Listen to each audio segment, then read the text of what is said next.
২০০২ সালের ৭ই পর এখন পর্যন্ত জিদ্দার যতগুলো সবচেয়ে ব্লকবাস্টার, অল টাইম ব্লকবাস্টার বা হিট, সুপারহিট জনপ্রিয় মুভি রয়েছে, প্রত্যেকটা সিনেমার গানের অ্যালবামের দিকে চিন্তা করলে আপনি বলতেই পারেন যে প্রতিটা সিনেমার গান কিন্তু অন্য লেভেলের ছিল। অর্থাৎ ওইসব সিনেমার মিউজিক, ওইসব সিনেমার আ যে অ্যালবাম গান ছিল সেগুলো কিন্তু দর্শকের হৃদয়ে প্রচুর জায়গা করে নিয়েছিল। সেই 'সাথী' থেকেই শুরু করুন যে 'সাথী' যে সিনেমাটা জিদ্দার ১ম সিনেমা। এই সিনেমাটার যে এত বিগেস্ট হিট হওয়ার পিছনে কিন্তু সিনেমার গানগুলো, সিনেমার যে অ্যালবাম, এটা কিন্তু খুবই গুরুত্বপূর্ণ ভূমিকা রেখেছিল।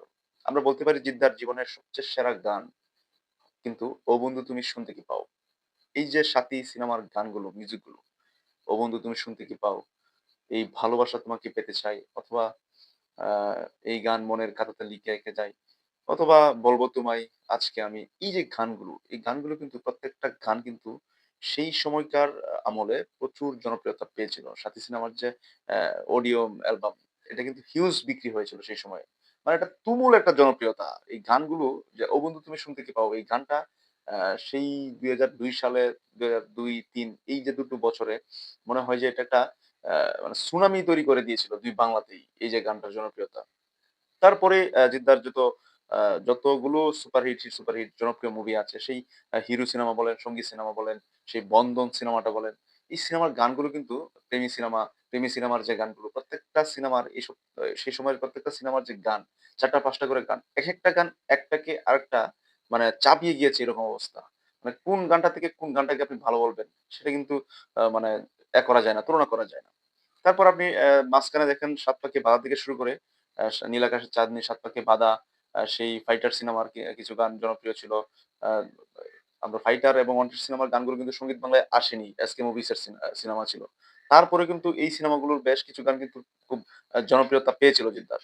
তারপরে আপনি ২০১১, ১০, ১১, ১২ সালের দিকে দেখুন আপনি 'দুই পৃথিবী', আমরা 'হান্ড্রেড পারসেন্ট লাভ' দেখেছি, 'আওয়ারা' দেখেছি। অর্থাৎ 'সাথীর' পরেই যে ধরেন 'আওয়ারা'। 'আওয়ারা' সিনেমার যে গান এই গানগুলো কিন্তু মানে সেই সময়ের সুপারহিট। সেই 'মেনে আওয়ারা' সেই 'পড়লে মনে তোমাকে' যে গানগুলো বা আ এখানে যে আরো যে কয়েকটা রোমান্টিক গান ছিল, প্রত্যেকটা গান কিন্তু মানে অন্য লেভেলের ছিল। সেই সময়ে কি জনপ্রিয়তা সেই গানগুলো। চারদিকে কি পরিমাণ এই গানগুলো নিয়ে মানে তুফান শুরু হয়ে গিয়েছিল। তারপরে আপনি এরপরেই 'বস' আসেন। 'বস' সিনেমাতে জিদ্দার যে 'বস' সিনেমার যে টাইটেল ট্র্যাক থেকে শুরু করে 'মন মাঝিরে' গান, এই যে 'জিংকু নাকুর' গান, এগুলো কিন্তু মানে হিউজ জনপ্রিয়তা। এটা বলার উপেক্ষা রাখে না।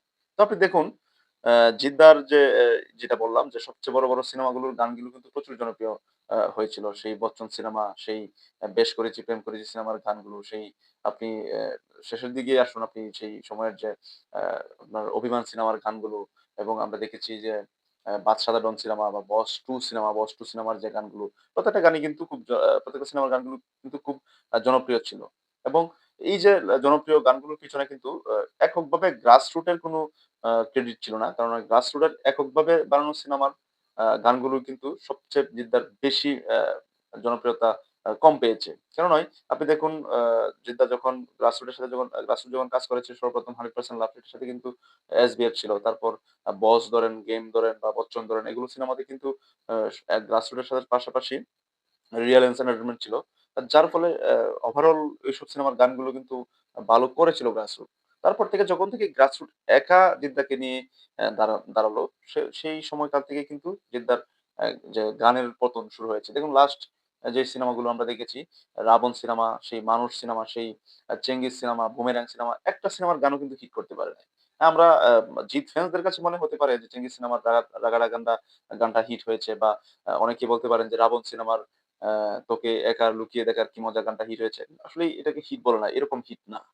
'রাবণ' সিনেমার যে রোমান্টিক গানটা এটা কিন্তু সিনেমা রিলিজের পরে অনেক সময় পরে ৬ মাস ৮ মাস পরে গিয়ে এই গানটা হুট করে রিলস ভিডিও Facebook এ একটু নাড়া দিয়েছে অনেকেই।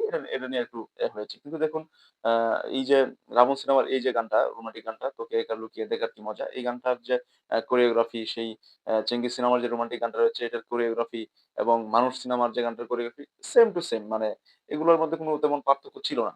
মানে এই যে জিদ্দার গ্রাসরুট যবে থেকে একা জিদ্দাকে নিয়ে সিনেমা করা শুরু করেছে। মানে অর্থাৎ জিদ্দার গ্রাসরুট যখনই এককভাবে জিদ্দাকে নিয়ে সিনেমা বানাচ্ছে, তখন থেকে কিন্তু জিদ্দার গানের যে একটা মার্কেট ছিল সেটা পতন হয়েছে। সেটা যেকোনোভাবেই হোক, যেকোনো কারণেই হোক, গান সবসময় সব গান হিট হয় না। কিন্তু কমার্শিয়াল হিরোর ক্ষেত্রে গান লাগবেই। গান হিট করতেই হবে। সেটা কিভাবে করবেন সেটা আপনার টিম জানে, সেটা গ্রাসরুট জানে। কেন হচ্ছে না সুপারহিট? কেন হচ্ছে না গান ভাইরাল?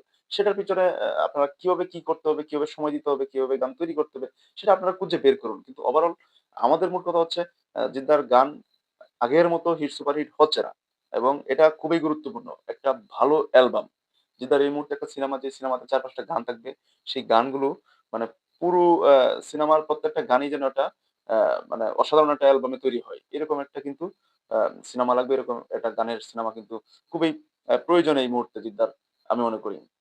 এই ব্যাপারটা গ্রাসরুট এর খুবই লক্ষ্য রাখা উচিত এবং জিদ্দা আশা করি খুব শীঘ্রই একটা কমার্শিয়াল সিনেমার অ্যানাউন্স করবেন, যেটাতে আমরা ভালো, ভালো গান পাবো। এরকম প্রত্যাশা কিন্তু আমি রাখছি। এই ব্যাপারটা নিয়ে আমি আমার মনে হয় ব্যক্তিগতভাবে যে জিদ্দার এখন একটা সিনেমা দরকার, যে সিনেমাতে একাধিক গান থাকবে, রোমান্টিক গান থাকবে, টাইটেল ট্র্যাক থাকবে, সেখানে ইমোশন গান থাকবে, মানে স্যাড সং থাকবে।